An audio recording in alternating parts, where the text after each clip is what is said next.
Some of the most famous progressive reformers were Jane Addams, who founded the Hull House in Chicago to help immigrants adapt to life in the United States.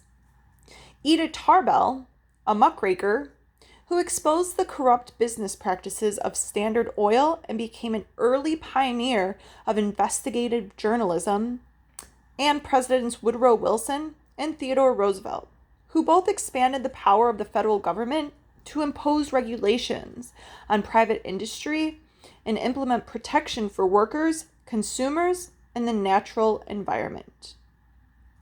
Progressive reformers successfully influenced the passage of much substantive legislation, including several amendments to the United States Constitution. The 16th Amendment established a federal income tax. The 17th Amendment allowed for direct elective of senators. The 18th Amendment prohibited sales of alcohol, and the 19th Amendment guaranteed women the right to vote. Legislation aimed at strengthening protections for workers and consumers included the Pure Food and Drug Act of 1906, which created the Food and Drug Administration to guarantee the safety and purity of all food products and pharmaceuticals, and the Clayton Antitrust Act of 1914, which sought to curb business practices aimed at stifling competition. The dark side of progressivism. Through progressive reformers achieved many noteworthy goals during this period. They also promoted discriminatory policies and espoused intolerant ideas. The Wilson administration, for instance, despite its embrace of modernity and progress, pursued a racial agenda that culminated in the segregation of the federal government. The years of Wilson's presidency, 1913 to 1921, witnessed a revival of the Ku Klux Klan and a viciously racist backlash against the economic and political gains of African Americans in the post-Reconstruction period. Labor unions, which were very active in progressive politics, supported restrictions on immigration and spewed xenophobic rhetoric that blamed immigrants for low wages and harsh working conditions in factories across the nation. Federal immigration policies in the progressive era, including the Immigration Act of 1917 and the National Quota Law of 1921, severely limited immigration based on nationality and excluded virtually all Asian immigrants. In line with their view of human nature as capable of being engineered and manipulated, many progressive reformers advocated selective breeding or eugenics. We talked about eugenics when we talked about World War II.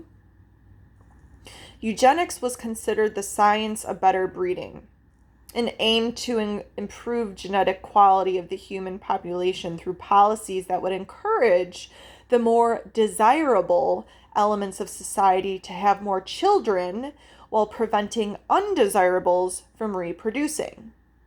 So that's stating that only people that have desirable characteristics are able or are encouraged to have children, while the other individuals of the United States who were less desirable, maybe physically, maybe economically, maybe they're poor, maybe they're not the best looking, they were encouraged not to have kids. In line with their view of human nature as capable of being engineered and manipulated, many progressive reformers advocated selective breeding or eugenics. Eugenics was considered the science of better breeding and aimed to improve genetic quality of human population through policies that would encourage the more desirable elements of society to have more children while preventing the undesirables from reproducing. Eugenics was based on racial and class hierarchy that placed white Anglo-Saxon Protestants at the top So at this time, if you were white, if you were Protestant, if you were high class, you were at the absolute top of this hierarchy. Or if you are an ethnic minority, you have a different skin color, you don't have much money, you might be an immigrant, or perhaps you're disabled or mentally ill, that would fall under the category of people who were discouraged to have kids. In 1907, the United States became the first country to pass a compulsory sterilization law. The genocidal policies of Nazi Germany ultimately discredited the science of eugenics, but not before over 60,000 American men and women were forcibly sterilized to prevent them from having their own children.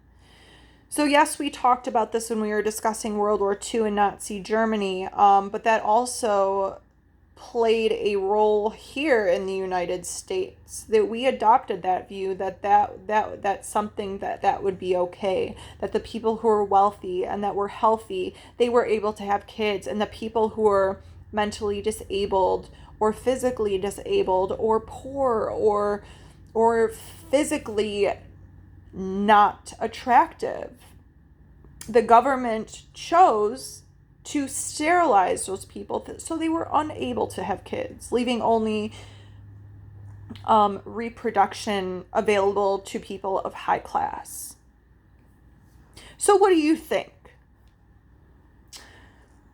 How would you describe the progressive view? And did you agree with their actions that they took? What were some of the most impressive achievements of the progressive reformers? And overall, do you think that this movement was more harmful or was it more beneficial to American society?